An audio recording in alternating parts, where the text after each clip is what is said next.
absolutely not. I would not even think about that if I was the Sixers. I would hang up the phone immediately. Well, Um, imagine. No, I'm kidding. Imagine Portland trades Dame Dollar for Ben Simmons. Oh. I mean, if you did like C.J. McCollum and something else, but it would have to be a big something else. I mean, Your boy Anthony Simons. Oh, disappointing hey, Anthony buddy, Simons. how's your buddy Pete doing? Because I know we had him on in the preseason, and we were all hyped up about Portland, and now they're outside looking in with 25 games to go. I mean, does he have a pulse? He's not the happiest man on earth, but we'll see. I mean, they're Take him another to team that Disney could end up World. getting there. But Take him to the happiest place on earth so he could be the happiest man on earth. I don't know how we ended up on Portland after this, but there, there's definitely some options for guys that All I'm Simmons is going to saying. get traded. I mean, the One of Fox those Shield guys has one to go. is interesting. I wouldn't hate that trade. It's just I don't think he's going to fit any better in Sacramento, and I don't think Sacramento would give up both those guys. But I might take that one. That's a pretty interesting one from the Sixers' perspective. I don't think they'd get it. What I will say is this, and I'm going to finish my thoughts on the Sixers here. It all comes down to what happens in the playoffs. And the truth here is, if they end up as the sixth seed and they play Boston, they know that they can beat Boston. They have played Boston Celtics and in six. they have beaten them. Celtics in six. If they beat the Boston Celtics, and hear me out, if they beat that team, they will have a real chance to make it to the Eastern Conference Finals. I think the team that they don't seem to want to play is the Heat. If they fall down to the six, they avoid the Heat. They play a team in the Celtics who may have more talent than them on the perimeter, but they just can't match up with Embiid. And then it will be fascinating to watch them play the Raptors, a team who they took to the wire last year with Kawhi Leonard. Now without Kawhi Leonard, you know, it would be tough. I think that would be a hard fought series. So it's going to all come down to what they do in the playoffs. I mean, we can talk this whole show about the Sixers. That's why they're one of the interesting teams. But the bottom line is they are Eastern Conference Finals or bust, if not Finals or bust. I mean, if they don't make the Eastern Conference Finals, this is a supreme disappointment. And you could make the case that if they don't make the finals, it's a disappointing season. So at the end of the day, wherever they fall in the standings, it won't matter if they win in the playoffs. And likewise, even if they go get the 2 seed, improbably, they go on a freaking 15-game winning streak, it won't matter if they fizzle out in the playoffs. So, that's what it comes down to me, Jason, and that's where we're gonna be interested in seeing. And part of that's gonna be Ben Simmons coming back healthy. If Ben Simmons is out, you can cross them off. Their season's done without Simmons, and that's the bottom line with this team. They need those two guys. They need them healthy, and then they need to perform in the playoffs. No, I agree. I think it's going to be really worth watching down the stretch to see if he even comes back in time to get back into a rhythm prior to the postseason. The good news is for the Sixers is I don't think they could finish any worse than sixth. They're not getting leapfrogged by Orlando or Brooklyn. No way. No, no way.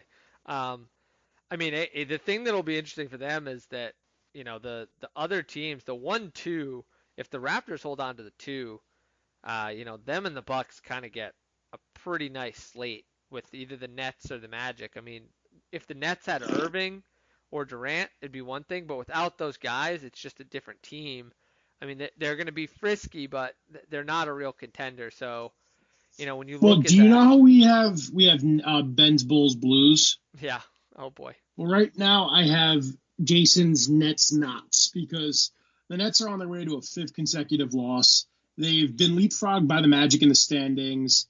They're right now the eighth seed. The Wizards are only about 4 games back, so it's getting a little nerve-wracking. The Nets just haven't found their groove. They played Philly tough. I think it was last week. They went into overtime with them. Or this might have been the night right before it was your birthday. It was your 30th birthday. But ever since then, they have been just not there. They blew a 19-point lead at home against Orlando, and they have just looked lost ever since. So that was my Nets Knots of the week. They have to find a way to get it together. Right now, they've been down as much as 21 against the Celtics. They're down 9 with their bench group in and Karis LeVert. I don't know. But the one Nets news of the week, which we haven't had in a while, is that Kyrie Irving underwent surgery at the hospital for special surgery.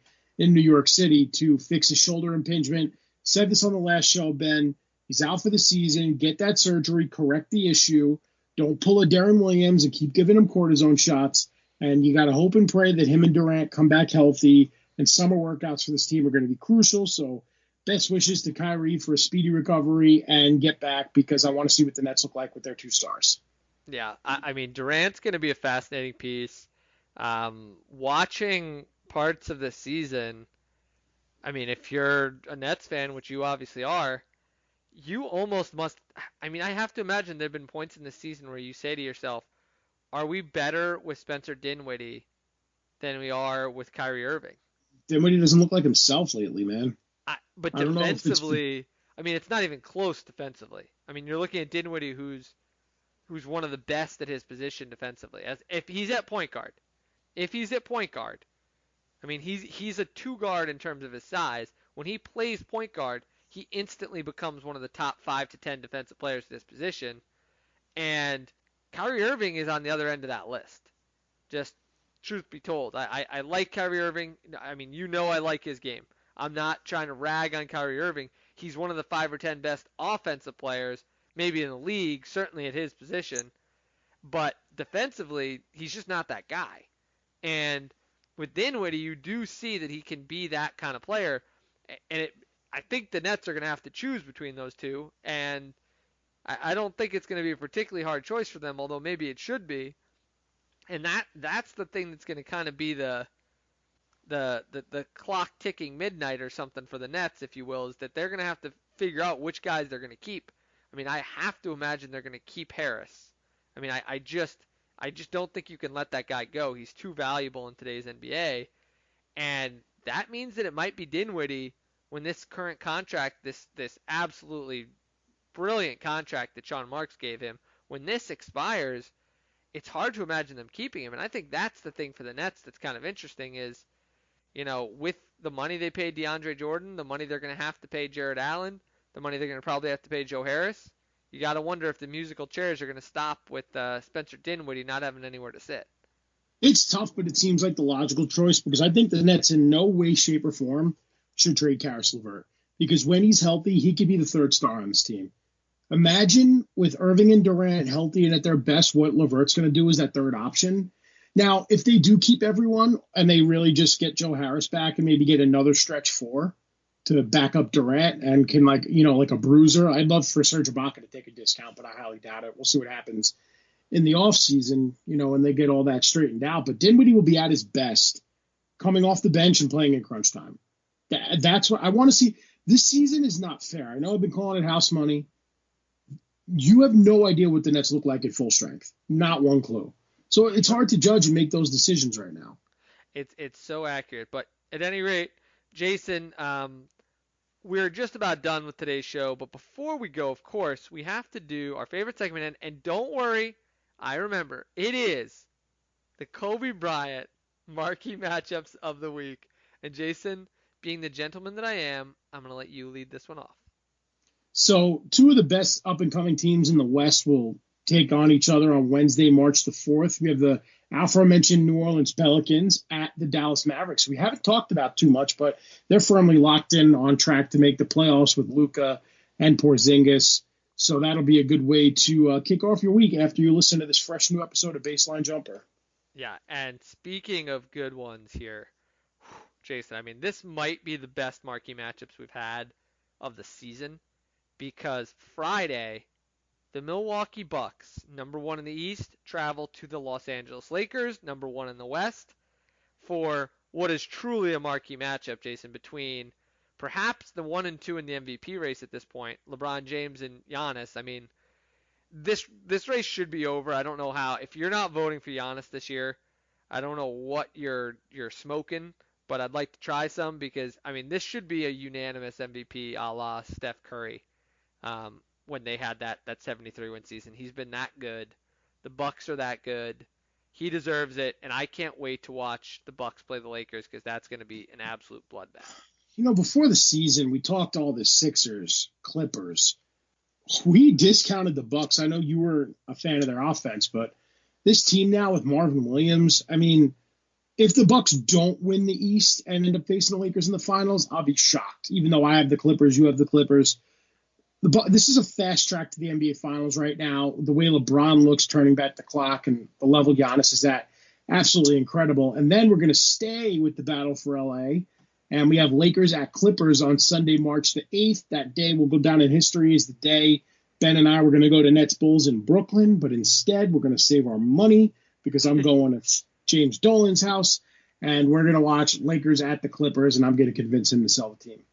I mean, I honestly, Jason, I can't imagine a more depressing thing at this point than watching the Nets and Bulls, who, they're not the Sixers, who are probably the most disappointing team in the league this year, but the Nets and the Bulls have been disappointing. I mean, let's not mince words. Yeah, but the Bulls are, I said they were a year away from being a year away. The Nets are just ravaged by injuries this year, man. It's tough. I mean, there's been injuries. There's been some less than positive Kyrie Irving stuff. This was a team that I thought might win 50 games. They're going to squeak over the 40 mark. If they're lucky. But, I mean, that's just – it's not great. I mean, yeah, you're right. They might not even make it to 40. You're absolutely right. Now that I think about it, you could end up under 40. I thought they'd get to 50. I felt the Bulls were a team that had a real chance. I mean, likewise, they've had injuries, but the coaching has been borderline malpractice with Jim Boylan. So, I mean, not to have a disappointing end to this show, but those are three teams that have been very disappointing when we talk about the Sixers, Nets, and Bulls. And it kind of speaks to the fact that the lower part of the Eastern Conference, you have 6 teams that have been good, and then a whole lot of teams that haven't done much. And that's kind of the way that the Eastern Conference is shaken out at this point. Do you have any final thoughts for the people, Jason, before we go? Yes, I know you were abroad, so you probably didn't watch the Kobe and Gianna Bryant celebration of life. I don't know if you saw any highlight videos of it. I have not caught much of it. So it was on 224, obviously. I mean, everybody showed up to this. Current players, former players. Vanessa Bryant gave a really, really moving eulogy. Shaq spoke. Jimmy Kimmel hosted it. Rob Pelinka spoke. But Michael Jordan went, and he spoke. And you know the crying Jordan meme, obviously, yeah, right? I did hear this. So at the end of the speech, he was like, man, Kobe got me. He's like, now I'm going to have another meme, me crying over. It was just what the world needed that day.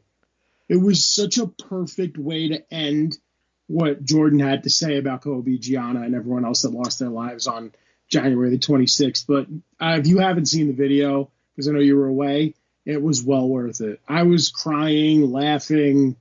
My face at work looked like the laugh now, cry later tattoo. Well, for the people at home, we just want to remind you, today's show, we put the video on, and I think it changed the way this recording kind of went, because me and Jason had a little bit of a different vibe today. So we hope that you laughed, maybe you even cried a little, hopefully not too much crying, but we hope you had a great time, and we also hope that if you enjoyed it as much as we hope you did, that you give us a nice review and you subscribe.